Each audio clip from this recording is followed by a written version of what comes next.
개의 힘이 있다는 거예요.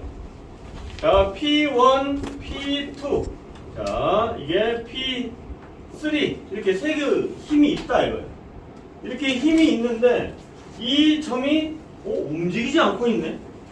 자, 그럴 경우에 해석하는 방법입니다. 어떻게 해석하느냐? 자, P1에 상대되는 각도가 세타1이라고 합니다. P2에 상대되는 각도를 세타2라고 합니다. P3에 상대되는 각도를 세타3라고 합니다. 자, 이 경우는 뭐냐면 한 점에 작용하는 세 개의 힘이 있다라고 가정했는데 이게 꼼짝하지 않고 움직이지 않고 있네. 요런 때 해석하는 거예요. 이럴 때 자, 사인 세타1분의 P1 사인 세타2분의 P2 사인 세타 3분의 P3가 성립을 하더라 라는 거예요. 그게 뭐냐? 라미의 정의. 라미의 정의. 자, 근데 자, 이와 같은 공식을 가지고 응용하는 문제가 있습니다. 난이도 약간 상품입니다. 자, 이거는 어떤 문제인지만 대략에만 하고 이제 넘어가겠습니다. 자, 이런 문제가 있을 수 있어요. 자, 제가 예상 문제는 넣진 않았어요. 자, 이게 천정입니다. 이 천정이 천정에 가끔 이런 물체가 매달리는 걸 여러분 볼 수도 있어요. 실제적으로.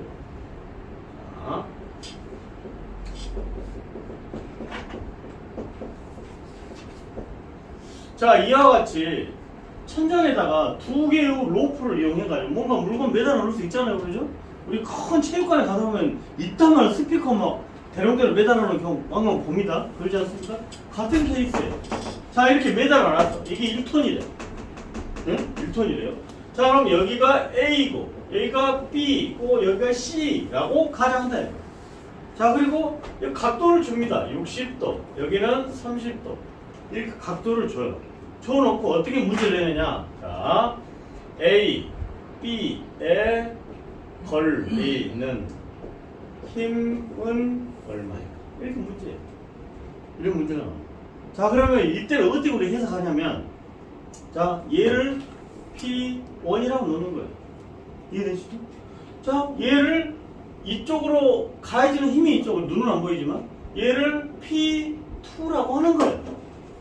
자, 얘를 우리는 P3라고 할 수 있는 거예요. 자, 그럼 얘가 뭐냐? P2죠. 네? 그죠? P2. 자, 이게 P2. 사인 세타 1. 사인 세타 1이 몇 도입니까?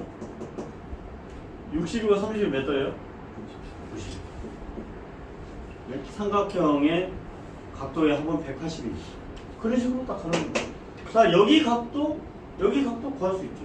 자, 이걸 쫙 끄보면 이게 30이면 얘가 몇 도예요? 30도. 30도 더하기 90도는 이게 120도예요. 금방 가능하죠. 자, 얘가 60이에요. 여기가 60이네. 여기가 90이에요. 60 더하기 90은 몇 도예요? 150도예요. 우리 다 이런 계산기 가지고 있으니까 세타 120도, 150도 구하는 건 일도 아니죠. 자, 그러면 P1은 우리가 이미 알고 있어요. 1000kg. 그죠? 자, 그러면 P2 구하는 거는 얘 알지, 얘는 금방 구할 수 있죠. 그러면 안 돼요. 그런 식으로 우리가 응용할 수 있는 문제가 바로 이 라미의 정의입니다. 자, 지점 갑니다. 자, 지점에는 세 가지가 있습니다. 자, 우리 교재에도 있다시피 지점 한번 보겠습니다. 지점은 세 가지가 있는데 부재를 받치는 그 지점, 부재를 받치는 힘, 이거를 갖다가 우리는 지점이라고 표현합니다. 지점. 자, 이동 지점이 있고 회전 지점이 있고 고정 지점이 있습니다. 자, 이것을 우리가 해석하려면 자, 약간 구조물을 치환해서 보면 이동 지점은요. 지금 여러분들이 앉아있는 의자를 생각하시면 돼요. 그래서 이동 지점 옆에다 의자라고 써놓으십시오. 의자. 이동 지점 옆에는 의자라고 써놓으십시오. 자, 회전 지점은 뭐냐? 회전 지점은 이 문짝이라고 써놓으십니다. 문짝. 문짝이라고 쓰십시오. 문짝. 자, 그 다음에 고정 지점은 뭐냐? 저 뒤에 있는 기둥이라고 써야돼요. 기둥. 건물의 기둥. 그 다음에 우리 전철기라고 해도 상관없어요. 응? 자, 그렇게 써놓으시고. 자, 그러면 이동 지점. 자, 첫 번째 이동 지점은 다른 말로 롤러 지점이라고도 합니다. 롤러 지점. 자, 이거는 의자를 생각을 한번 하시라고 했고, 두 번째 회전 지점. 이거는 다른 말로 힌지 지점이라고 합니다. 자, 이것은 우리가 문짝을 갖다가 생각을 한번 하시라라고 했고요. 세 번째는 고정 지점. 자, 이것은 기둥을 갖다가 염두하시면 해결이 다 됩니다. 자, 천천히 정리해 보겠습니다. 자, 이동 지점. 제가 의자라고 했어요. 자, 좀 더 쉽게 얘기하면 바퀴 달린 의자 하면 더 쉽습니다. 여러분 앉아있는 게 바퀴 달린 의자. 그죠? 바퀴 달린 의자입니다. 지금 여기 보면은 문제가 어떤 게 나오냐면요. 지점의 종류 세 가지를 쓰시오. 첫 번째. 네? 지점의 종류 세 가지 쓰시오. 자, 이동 지점, 회전 지점, 고정 지점 쓰면 돼요. 끝. 자, 또 문제가 어떻게 나오냐. 자, 이동 지점의 반력수는 몇 개입니까? 이게 문제. 이동 지점의 반력수는 몇 개입니까? 근데 되게 이동 지점의 반력은 어떤 반력입니까? 이렇게 나오죠. 자, 그 다음에 힌지 지점의 반력은 몇 개입니까? 그 다음에 반력 내용은 뭡니까? 고정 지점의 반력은 뭡니까? 3개. 그 이름은 뭡니까? 이렇게 문제가 나온다 이거죠. 자, 그러면 하나씩 해석해 보겠습니다. 자, 이동 지점은 의자라고 제가 얘기했습니다. 자, 이동 지점은 반력수가 1개입니다. 반력의 내용은 수직 반력입니다. 자, 여러분 의자에 앉아 있습니다. 지금 앉아 있어요. 자, 이 의자라고 하는 구조물에 여러분들의 몸무게는 무슨 하중으로 작용하고 있습니까? 지금 의자에 지금 여러분이 앉은 의자에 지금 자신의 몸무게가 어떤 하중으로 가고 있습니까? 여러분 몸무게 수직하죠. 그렇죠. 자, 몸무게는 자 수직하중으로 작용하고 있어요. 수직하중으로. 자, 그런데 중요한 거는 의자가 지금 의자가 수직하중 여러분 지금 가고 있습니다. 의자가 감사합니다라고 표현해야 됩니다. 의자에다가 수직하중을 하고 있는데 지금 의자가 부서졌습니까? 안 부서졌죠. 자, 그러면 의자라고 하는 친구는 여러분의 몸무게라고 하는 하중을 받고 이 의자가 가만히 있습니까? 가만히 있는 게 아니에요. 지금 의자는 여러분 몸무게를 지탱하기 위해서 엄청나게 노력하고 있는 겁니다. 지금 예? 자, 자신의 몸무게가 60kg라고 생각해요. 자, 이 의자는 60kg의 반력을 가하고 있는 겁니다. 지금. 만약에 100kg 앉았다. 그럼 100kg 힘을 가하고 있을 거예요. 의자 만든 회사가 이 의자는 200kg 이상의 사람 앉지 마십시오라고 사양이 돼 있다고 쳐요.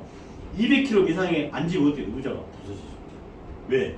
의자는 200kg 이상의 힘을 반력을 가질 수 있는 능력이 없는 거예요. 그게 이제 이 구조물의 강도죠. 자, 그러면 의자는 여러분의 몸무게 수직 하중을 갖다가 가하고 있는데 의자는 딱 받들고 있는 거예요. 자, 즉 의자는 수직 반력을 가지고 있다고 표현합니다. 그래서 이게 반력이 1개, 수직 반력입니다. 자, 문짝합니다, 여러분. 자, 이 문짝, 지금 이 문짝 요거 있잖아요. 요거 이제 장세라고 하는데 좀 더 정확한 거는요, 어떤 문짝이냐면 여러분 아파트에 있는 문짝이에요. 현관문. 그 현관문은 어떻게 되어 있냐면요, 여기 힌지, 여기 위에가 문고리가 있어요. 그죠? 그렇지 않습니까? 여기 아래쪽에 있어요. 이렇게 올라와 있는 거예요. 자, 보면은 문짝이 좀 더 힌지 정확한 표현은 뭐냐면, 자, 여기가 올라와 있는 거예요. 여기가 이렇게 올라와 있는 거예요. 자, 그래가지고 이 가운데 이제 문짝이 이렇게 있는 거예요. 이렇게 이제 문고리가 이렇게. 이해되시죠? 자, 얘가 뭐냐? 힌지입니다. 힌지, 이 힌지를 기준으로 문짝이 회전하잖아요. 그죠? 여러분, 그렇지 않습니까? 자, 그러면 이 힌지를 말이죠. 자, 얘가 힌지라고 생각해요. 얘가 힌지예요. 자, 제가 옆에서 이렇게 밀어보겠습니다. 이 힌지가 무너지면 되겠습니까? 안 되죠. 자, 이 힌지를 위에서 눌렀어요. 자, 이 힌지가 부서져버려요. 그럼 문짝이 그건 못 해요. 안 돼요. 자, 이 힌지는 자, 밀어도 안 밀어지고 눌러도 안 밀어져요. 자, 그러니까 수평 반력과 수직 반력 가지고 있다. 수평 반력과 수직 반력. 자, 그런데 그러니까 우리가 하중은 크게 세 가지. 자, 아까도 얘기했지. 수직 하중, 두 번째 수평 하중, 세 번째 모멘트 하중이 있어요. 모멘트는 회전입니다, 여러분. 회전. 이 구조물에, 힌지라는 구조물에 수직 하중을 줬을 때 안 움직입니다. 자, 수평 하중을 줬을 때도 안 움직입니다. 사실 안 움직인다는 게 아니라 힌지라고 하는 구조물이 반력을 발휘하고 있는 거예요. 이해되시죠? 힌지라고 하는 구조물이 반력을 발휘를 하고 있는 거다, 이거. 자, 그러니까 이 반력을 가지고 있는데, 자, 근데 이 힌지에다가 이 하중을 줬다고 해봐. 회전하는 모멘트를 줬어요. 자, 그러면 이 문짝을 열어요, 우리가. 문짝을 열면 이 힌지 지점을, 이 힌지를 중심으로 이 구조물이 어때요? 돌잖아요. 자, 근데 힌지의 구조물은 이게 부드럽게 잘 돌아야 좋은 구조물이에요. 그렇지 않습니까, 여러분? 자, 그러니까 우리가 문짝을 열 때, 자, 이 힌지를 중심으로 문짝을 반원 형태로 이렇게 딱 반원 형태로 이렇게 그리면서 잡아 당겨야 이 문짝을 아주 아름답게 여는 방법입니다. 그냥 무식하게 그냥 여기서 그냥 이쪽으로 이렇게 당긴다? 그럼 잘 안 열리죠, 솔직히 말해서. 자, 그러니까 이 문짝은 정확하게 회전력을 이렇게 줘서 문을 열어야 잘 열리는 거예요. 자, 어쨌든 모멘트, 회전에 대한 반력은 힌지가 있다 없다? 없다. 감잡히시죠 고정 지점은 기둥입니다. 기둥은 당연히 자, 수직, 수평, 모멘트 반력을 다 가지고 있다. 이렇게 보시면 되겠고, 그래서 고정 지점은 반력이 3개다. 이렇게 보시면 되겠습니다. 자, 절점이 있어요. 절점은 뭐냐면 다음 페이지입니다. 절점은 부재와 부재가 두 개가 접해져 있는 점을 갖다가 절점이라고 합니다. 절점은 두 가지가 있습니다. 두 부재가 완전히 용접으로 화학적으로 결합되어 있는 절점이 있어요. 이걸 뭐라고 하냐? 강절점 또는 고정절점이라고 합니다. 강절점 또는 고정절점. 두 부재가 볼트 등으로 상호 움직일 수 있도록 된 절점. 이거는 활절점. 이것도 활, 살아있다 이런 개념이에요. 움직일 수 있다라는 거예요. 그러니까 두 개의 부재를 이렇게 접속을 시켰는데 뭔가 자유롭게 움직일 수 있도록 한 것을 뭐라고 한다? 활절점이라고 얘기할 수 있다라는 겁니다. 자, 우리가 여기서 이제 약간 조금 주의할 게 하나 있어요. 주의할 게 뭐냐면 이거예요. 예를 들면 절점이라 해가지고 첫 번째 강절점, 자, 두 번째 활절점 이렇게 내가 설명을 드렸어요. 자, 근데 이 활절점은 뭔가 이거 설명은 뭔가 움직일 수 있도록 됐다라고 돼 있잖아요. 자, 근데 우리가 전기철도 구조물을 보면은 볼트너트 체결된 게 굉장히 많습니다, 여러분. 그죠? 대부분 빈 같은 거는 볼트너트로 다 돼 있어요. 그러면은 우리가 이제 공사할 때 이 렌치로 사정없이 재가지고 꼼짝않게 볼트너트 체결하잖아요. 그럼 그거는 강절점입니까? 활절점입니까? 어때? 좀 헷갈리죠?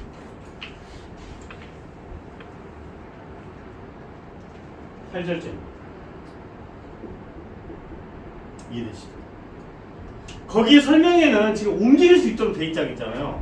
자, 근데 전기차도 구조물 볼트너트로 체결된 구조물로 이제 사방천지입니다, 여러분. 용접된 데도 있어요. 그죠? 무조건 볼트너트로 돼 있는 거는 뭐라고요? 활절점. 활절점. 자, 그런데 그 처음에 시공할 때는 사정없이 이제 렌치를 재어놨어요. 그러니까 꼼짝 안 하죠, 처음에는. 근데 이게 열차가 1년, 2년, 3년, 4년, 5년 가다 보면 어떻게 돼요? 진동에 의해서 볼트너트는 언젠가는 풀립니다. 그래서 용접을 제외한 접점은 다 활절점이다. 이렇게 보시면 되겠습니다. 구조물의 안정 불안정 가겠습니다.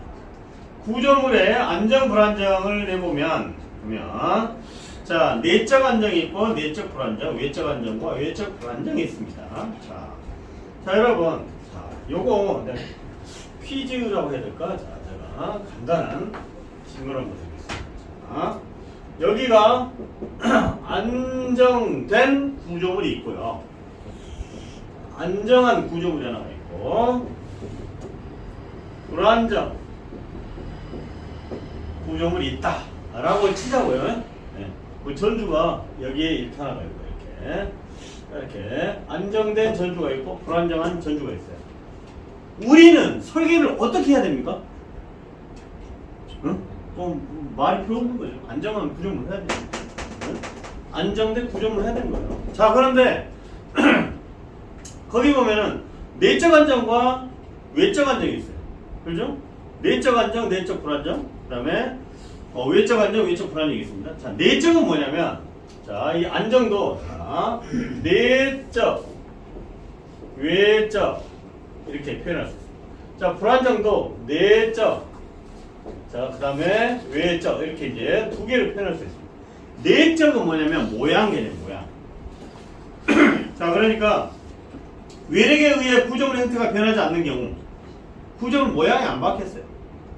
자, 이게 뭔 얘기냐면, 안정이나 불안정이나 다 이게 뭐냐면, 자, 여러분, 어떤 구조물이 있어요. 구조물이 있는데, 이 외력이 전혀 가해진 게 없다. 네? 만약에 바람도 없고, 뭐 그런 희한한 어떤 지형이 있다고 쳐요. 구조물의 외력이 전혀 없다. 라고 하면 이 구조물을 그냥 대충 만들어도 되지, 솔직히 말씀드리면. 안 그렇습니까? 예? 아, 그 지역은 진짜 바람도 1년 3일에 한 번도 없고, 뭐 외력 가해질 게 없다 그러면, 그거를 고려하지 않고 해도 돼요. 근데, 모든 구조물은 다 외력을 고려해서 만드는 거예요. 자, 외력에 의해서 구조물의 모양이 바뀌었다. 그럼 뭐냐? 자, 이거는 내적 불안정. 모양이 바뀌었으니까. 그죠? 자, 근데 모양이 안 바뀌었어. 그럼 내적 안정입니다. 자, 그런데 어떤 구조물이 예를 들면 여기 이런 뭐랄까 쇠 구슬이 있다고 쇠, 응? 쇠 구슬이 있다고 가정하겠습니다. 쇠 구슬이 있어요. 자, 쇠 구슬을 내가 이제 길 가다가 기분 나빠갖고 발로 확 찼어요. 물론 쇠 구슬이 잘 가진 않을 거예요. 근데 어떻게 하다 보니까 살짝 굴러가지고 이쪽으로 이동을 했어요. 응? 그냥 발로 확 찼는데 쇠 구슬이 좀 이동을 했어요. 자, 이동. 모양은 안 바뀌었어요. 자, 이렇게 하면 뭘까요? 자, 모양은 안 바뀌었어요. 그러니까 내적은 뭐죠? 안정입니다. 자, 근데 위치가 어떻게 됐어요? 외적. 이동이. 어떻게 돼요? 이동했으니까 외적 불안정. 이해되시죠? 자, 모양은 내적. 그 다음에 위치는 외적. 이렇게 보시면 돼요. 자, 해석 금방 가능하죠? 네. 자, 그래서 이렇게 문제가 나와요. 외력에 의하여 구조물의 형태가 변하는 경우는 무엇입니까? 자, 내적 불안정입니다. 자, 그러면 여러분 자, 요 경우 한번 봐. 자, 요즘 손흥민 선수가 허벅지가 다쳐가지고 국대에도 참석을 못한다고 해서 좀 마음이 아프긴 한데, 자, 축구공이 있습니다. 발로 뻥 차요. 그러면 축구공이 순간 어떻게 돼요? 쑥 들어가겠죠. 그죠? 우리 눈은 잘 안 보이지만. 자, 근데 이 축구공이 그 자리에 있습니까? 뭔가가 널어 가가지고 떨어질 거 아니겠어요? 자, 물론 순간이긴 하지만, 자, 이 구조물은 내적 불안정이죠. 왜냐? 외력, 즉 손흥민의 발, 이게 외력입니다. 손흥민의 발이라고 외력에 의해서 모양이 바뀌었어요. 모양 변경. 자, 그러니까 내적 불안정. 자, 근데 이동을 해버렸네. 자, 위치 이동. 자, 외적 불안정. 해석 가능하죠? 네, 어렵지 않습니다. 다음 겁니다. 구조물의 정정 부정경이 있어요. 자, 이거는 조금 해석이 좀 필요합니다, 여러분. 자, 구조물의 정정이 있고 부정정이 있습니다. 앞에는 구조물이라는 용어가 빠진 겁니다. 구조물이 정정 있고 구조물이 부정적 있어요. 자, 아까 자 안정과 불안정이 있었어요. 자, 내가 이거는 공부하기 전에 살짝 질문합니다. 자, 안정, 불안정. 자, 이 용어가 있어요. 자, 안정과 불안정은 우리가 구조물 설계할 때 안정적으로 해야 된다고 말씀하셨어요. 자, 구조물이 정정 있고 부정적이 있어요. 그러면 정정하게 설계해야 돼요? 부정정하게 설계해야 돼요? 아직 공부하지 않았어요. 이게 좀 헷갈리죠. 네? 자, 부정정하게 설계해야 돼요. 조금 어감이 좀 이상하잖아요. 좀 부정적이니까 꼭 이게 뭔가 부서질 것 같잖아요. 그게 아니에요. 자, 구조물은 안정하게 설계해야 되고 부정정하게 설계해야 됩니다. 그러니까 부정정 구조물. 그러니까 부정정 구조물이 구조물 공학적으로 튼튼한 구조물이 부정정 구조물입니다. 조금 설계 좀 깊이 들어가 보면 거기 써준 대로 내적 정정과 내적 부정정이 있습니다. 여러분. 한번 읽어볼게요. 부재 한 개를 제거하면 불안정이 되는 구조가 있습니다. 자, 그리고 부재 한 개를 제거하여도 안정적인 구조가 있습니다. 아, 이게 뭔 말이냐? 조금 희한합니다. 자, 제가 그림을 그려보면 조금 여러분 이해할 거예요. 자, 주말에 시간이 좀 있어가지고 강목이 이렇게 있고요. 자, 집에 있는 강아지에 강아지 집을 짓는다 라고 가정해보겠습니다. 자, 그래서 강목을 이렇게 3개를 해가지고 일단 못질도 막 합니다. 이렇게 못질도 해가지고 이 강목이 좀 쪼가리 하나 있으니까 이렇게 하나 옆에 대 사제를 된다고 얘기합니다. 다 이 각각의 이제 구조물에 다 이렇게 못질 해가지고 딱 해놨어. 요게 A번 계집이죠. 계집, 강아지 집이라고 하겠습니다. 자, 두 번째. 자, 또 하나의 강아지 집을 내가 하나 짓겠습니다. 자, 근데 이번에는 좀 강목이라든가 자재가 충분해가지고 자, 여기도 됐는데 여기도 하나 더 되자. 이렇게 완전히 못질 딱딱 해가지고 이렇게 해서 B번 강아지 집이 있고 A번 강아지 집이 있다고 쳐요. 자, 거기 써진 대로 자, 이렇게 읽어봅니다. 부재 한 개를 제거하면 불안정이 되는 구조. 자, 아까 불안정은 안 좋은 구조물입니다. 자, 정정 구조물도 안 좋은 구조물이에요. 자, 그대로 가봅니다. A번 구조물 부재 한 개를 제거해 볼게요. 제가 여기서는 제거를 하겠는데요. 어찌어찌 하다 보니까 파괴됐다라고 보면 돼요. 부서졌다. 자, 그러면 여기 이 구조물이 어떠한 일로 부서졌다라고 생각하는 거. 부서졌다. 이거 제거.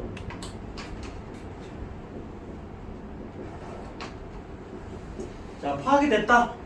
자, 이때 자, 왼쪽에서 오른쪽으로 자, 외력 P라고 하는 수평 하중이 가해졌다고 쳐요. 자, 그러면 이 구조물 어떻게 될까? 자, 옆으로 이렇게 찌그러집니다. 자, 감 보시죠? 네. 찌그러집니다. 자, 그런데 오른쪽 구조물. 자, 오른쪽 구조물에 똑같이 자, 여기서 제거했어요. 제거됐어요. 자, 이럴 경우에 똑같이 왼쪽에서 우측으로 P라고 하는 외력이 가해졌다고 하죠. 그럼 얘가 옆으로 부서질 거야? 안 부서질 거야? 안 부서질 거야. 왜? 여기 사제가 있어. 자, 여기 보면은 이게 이 모양 무슨 모양입니까? 삼각형 모양이죠. 좀 뒤에 나오는 말입니다. 트러스라고. 트러스 구조물이 생생하게 살아있습니다. 자, 이처럼 왼쪽에 사제가 있기 때문에 얘 하나가 부서져도 얘는 어때요? 안정적인 구조물입니다. 자, 그래서 얘는 하나가 제거돼도 안정 구조물. 얘는 하나가 제거되면 어떻게 돼요? 불안정 구조물. 이해되시죠? 자, 그래서 거기 보면은 내적 정정과 내적 부정정이 바로 그런 의미가 되겠습니다. 자, 12번 전체 부정정 차수가 있습니다. 자, 이것은 난이도 최상급 문제인데 시험에 아주 잘 나옵니다. 자, 그래서 전체 부정정 차수 구하는 방법. n은 RMS-2K라는 공식이 있습니다. RMS-2K. 자, 이거 신속하게 한 3분간에 걸쳐서 설명하고 다음으로 넘어가겠습니다.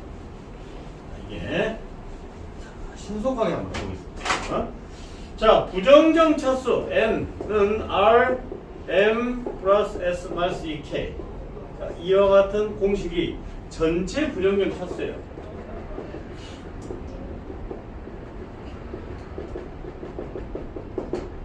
전체 부정정 차수 구하는 공식.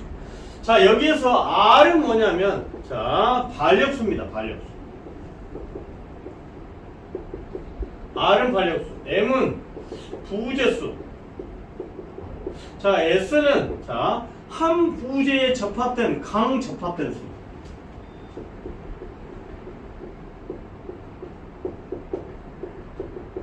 자, 그 다음에 K는 전 절점수 플러스 지점수.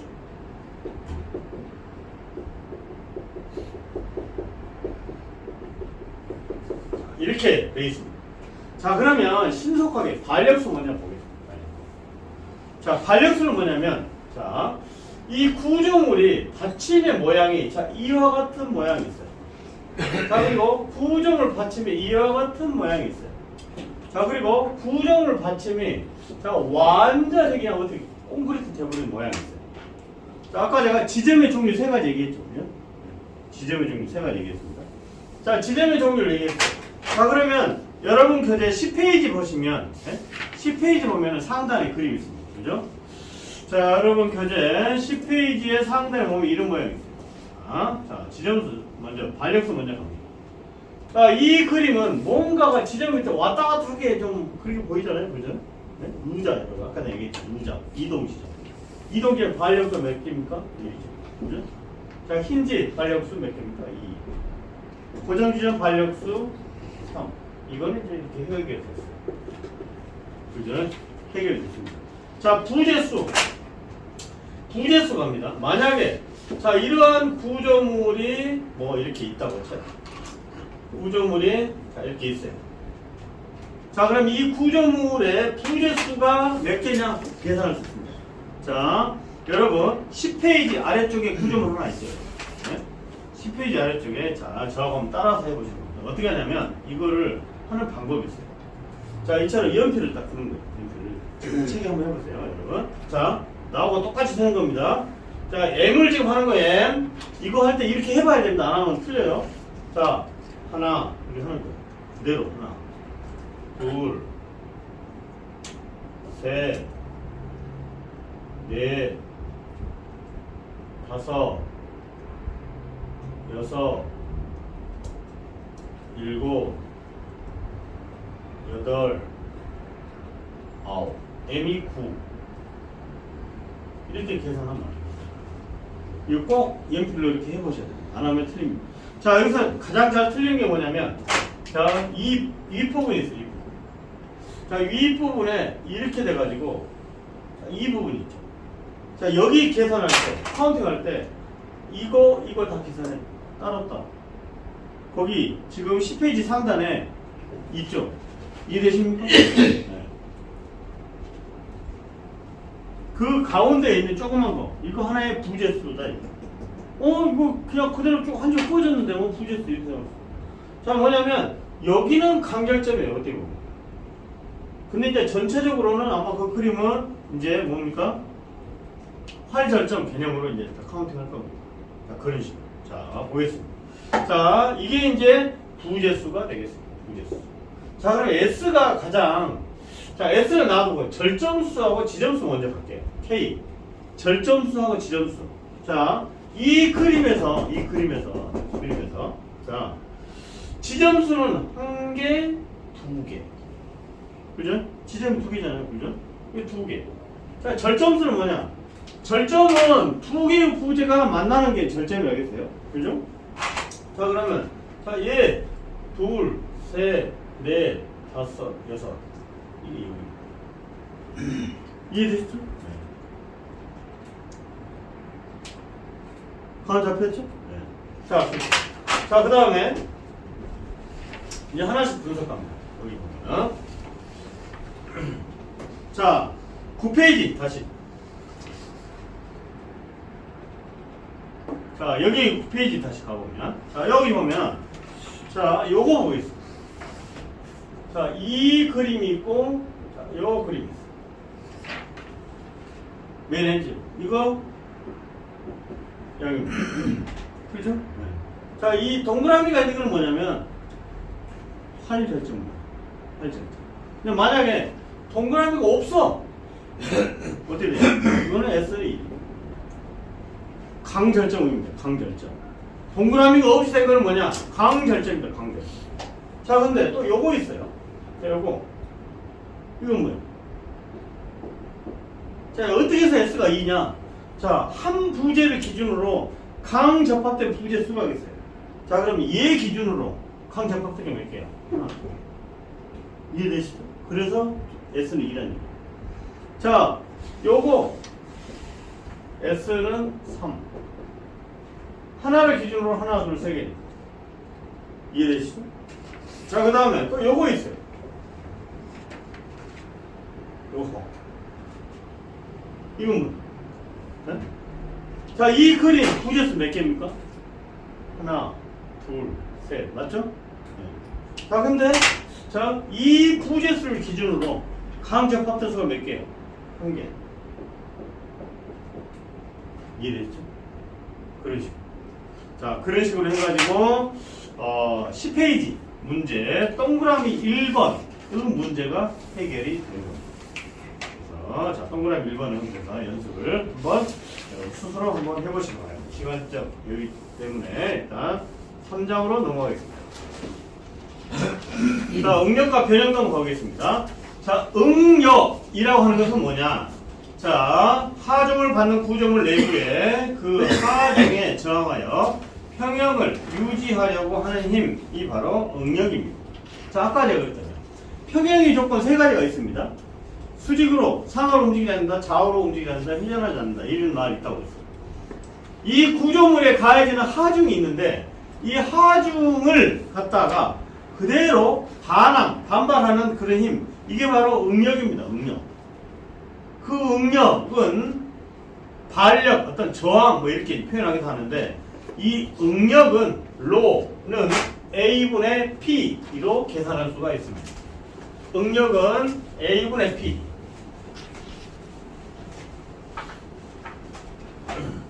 자, 응력 A, 로는 A분의 P라는 것을 우리는 알 수가 있습니다. 자, 그래서 응력이라는 말만 나오면 무조건 이 공식을 딱 떠오르셔야 돼요.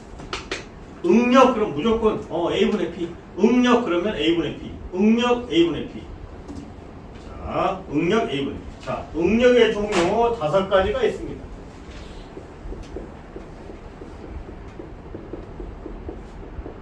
자, 응력의 종류 5가지. 자, 수직 응력, 전단 응력, 휨 응력, 비틀림 응력, 온도 응력이 있습니다. 자, 문제는 응력의 종류 5가지를 쓰시오. 이해되시죠? 응력의 종류 5가지 쓰시오. 수직 응력, 전단 응력, 휨 응력, 그 다음에 비틀림 응력, 온도 응력. 자, 이게 문제가 될 수 있습니다. 자, 그 다음에 또 어떤 게 문제가 되냐면 이런 게 문제가 돼요. 자, 수직 응력이 있습니다. 부재 축 방향의 수직인 단면에 생기는 응력을 수직 응력 또는 접선 응력이라고 합니다. 그러니까 부재의 축 방향으로 발생하는 응력이에요. 자, 무슨 얘기냐면, 자, 이러한 구조물이 있습니다. 구조물이 있어요. 자, 구조물의 가운데 축이 이렇게 있습니다. 이게 축이라고 해요. 축. 구조물의 축 방향. 구조물의 축 방향은 뭐냐면 이 구조물 축이잖아요. 자, 그러니까 이 축 방향으로 P가 작용할 수 있어요. 축 방향으로 이건 당기는 거, 인장력이죠. 자, 반대로 구조물의 축 방향으로 가해지는 힘도 있어요. 이건 뭐야? 압축력이에요. 그죠? 인장력에는 인장응력, 압축력에는 압축응력. 두 번째, 전단응력이 있습니다. 전단응력은 뭐냐면요, 부재의 직각 방향으로 전단력에 의하여 생기는 응력이라고 있어요. 자, 그러면 전단력이 뭐냐? 전단력. 자, 그러니까 이게 문제가 어떻게 나오냐면요. 내가 문제 한번 내볼게요. 자, 부재의 직각 방향의 전단력에 의하여 생기는 응력은 무엇입니까? 당연히 전단 응력. 그렇게 문제가 나오면 아주 해피하죠. 왜? 힘이 전단력이 가해진다고 하니까 전단 응력이라고 되니까. 자, 근데 문제가 이렇게 나올 수 있어요. 자, 부재에 외력 P가 작용하면 부재의 축과 수직인 방향으로 잘리려고 하는 힘에 의하여 생기는 응력은 무엇이냐? 뭐예요? 전단 응력. 그건 좀 어렵죠. 자, 여기서 이제 키워드가 뭐냐면요. 키포인트가. 자, 수직 응력은 축 방향으로 힘이 가해지는 거예요. 자, 수직 응력은 축 방향이에요. 축 방향으로 힘이 가해지는 거예요. 땡긴다, 민다. 자, 이게 뭐냐? 수직 응력이에요. 자, 전단력은 뭐냐면, 두 번째. 전단력. 이 전단력은 뭐냐면요. 예를 들어 구조물 이런 게 있어요. 자, 구조물 있다고 쳐요. 자, 구조물도 자, 축이 이렇게 있습니다. 축이 있으면 축과 수직 방향으로 뭔가 힘이 가해져요. 이해되시죠? 힘. 축과 수직 방향으로 힘이 가해지는 게 뭐냐? 전단력입니다. 자, 그러면 이 구조물은 이 전단력에 안 잘리려고 하는 힘이 뭐야? 전단 응력. 이해되시죠? 자, 그러니까 축 방향으로 수직으로 가해지는 힘에 의해서 생기는 응력이 뭐다? 전단 응력이다. 만약에 이제 문제가 전단력에 의해 생기는 응력이 뭐예요? 그러면 엄청 해피하죠. 그냥 전단 응력이라고 쓰면 되니까. 근데 이제 조금 심화되는 문제가 뭐냐? 제가 말씀드린 대로 이 축과 수직 방향으로 생기는 힘에 의해 생기는 응력이 뭐냐? 답 전단 응력이다 이런 얘기예요. 세 번째. 자, 어떤 부재의 힘 모멘트에 의하여 생기는 응력이 뭐냐? 당연히 힘응력. 세 번째입니다. 힘응력. 자, 어떤 부재의 힘 모멘트에 의하여 생기는 응력. 이게 바로 힘응력입니다.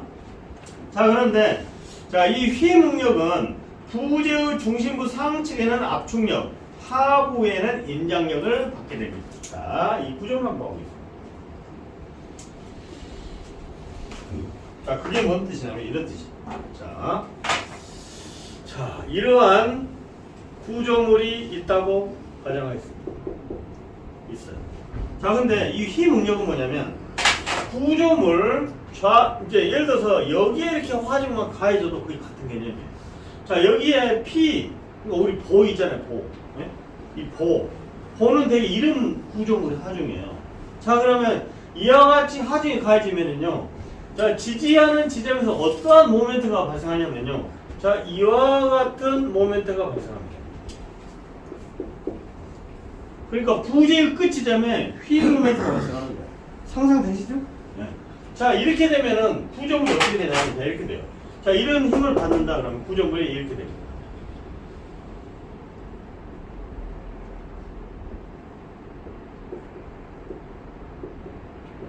이와 같이.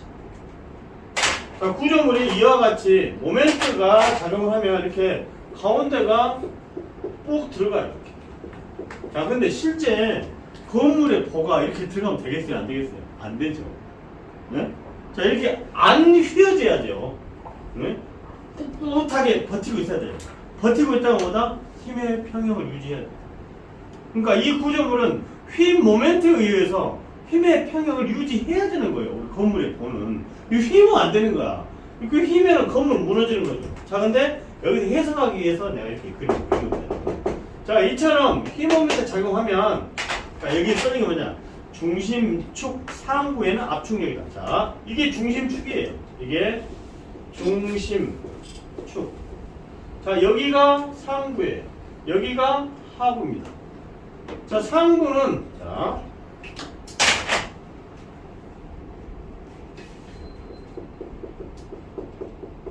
자, 상부.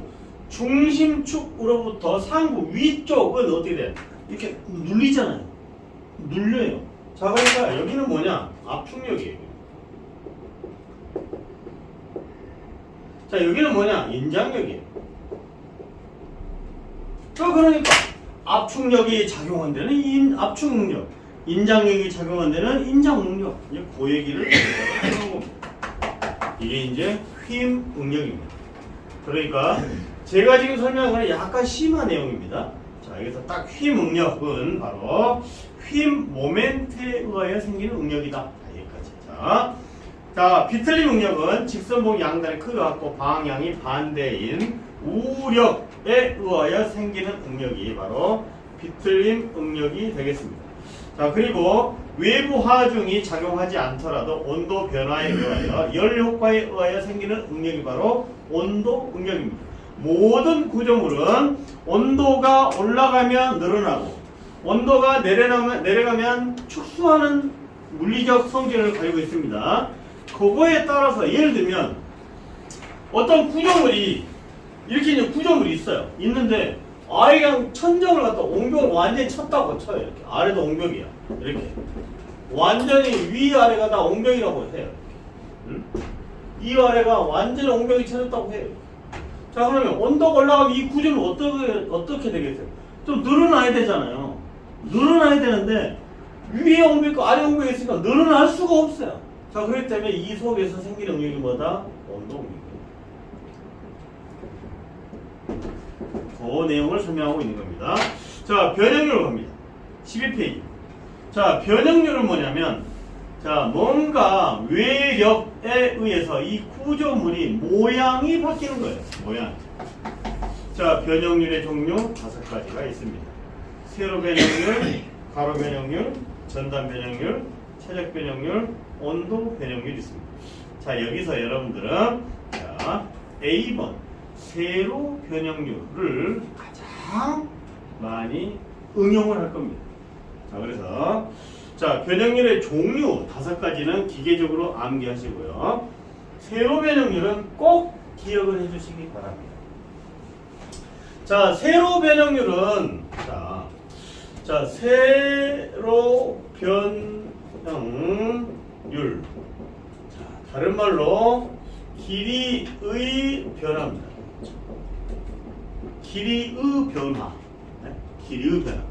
자, 이때 우리는 변형률은 엡실론은 L분의 델타 L이라고 씁니다. 자, 그리고 길이의 변화, 변형, 도 또는 율 이렇게 표현한다. 자, 율 하면 막 백분율도 할 수도 있습니다. 자, 어쨌든 변형률, 길이의 변형률은 L분의 델타 L. 자, 그러니까 아까 응력 그러면 응력이라는 용어가 나왔다. 그러면 로는 A분의 P라고 하는 공식을 그대로 외우면 됩니다. 수평장력이 나왔다. P는 R분의 ST라고 하는 공식을 바로 떠오르시면 됩니다. 자, 풍합하중이 뭐다? P는 A CX 16분의 VX의 제곱이다 라고 하는 공식들이 그대로 푹푹 튀어나와야 돼요. 자, 변형률, 변형도 그러면 엡실론은 L분의 델타 L이다. 일단 생각해놓은 거예요. 일단 L분의 델타 L 일단은 딱 머리 떠올리고 그래가지고 응용을 해보는 겁니다. 자, 변형률 5가지에서 가장 많이 써먹는 게 뭐냐? 얘다. 실제 문제도 가장 많이 나옵니다. 자, 원의 단면적. 자, 제가 아래에 참고로 써놨습니다. 자, 이 원이 있습니다. 이 원의 단면적 S는 4분의 파이 D 작업.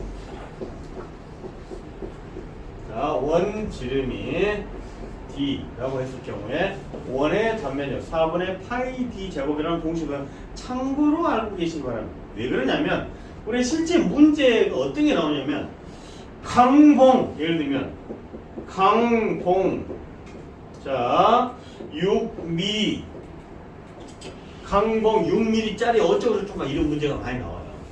그러면 이 강봉은 뭡니까? 원형이잖아요. 강봉의 단면적을 계산할 일이 왕왕 있습니다. 그래서 원의 단면적은 2파이 R이라는 그 공식도 있습니다. 그죠? 파이 R 제곱, 파이 R 제곱인가 있는데 그렇게 외우지 마시고 이와 같이 원의 단면적을 일단은 참고로 외워놓으시고. 자, 다음 후크의 법칙이 있습니다. 후크의 법칙은 뭐냐면, 자, 탄성 한도 내에서 응력도와 변형도가 정비례한다. 이게 뭡니까? 답, 후크의 법칙입니다. 자, 다시 한번. 자, 재료는 탄성 한도 내에서 응력도와 변형도가 정비례한다. 이걸 뭐라고 합니까? 이거는 후크의 법칙. 한글로 쓰십시오. 후크의 법칙. 굳이 영어로 훅스, 로우 이렇게 해도 틀지는 않습니다. 자, 후크의 법칙이 바로 재료는 모든 탄성 한도 내에서 응력도와 변형도가 정비례한다 라고 하는 공식입니다. 자, 그 다음에 그 탄성 한도 내에서 비례한다 뭐 이런 말이 있는데, 거기 보면 탄성 계수라고 하는 게 있습니다. 탄성 계수.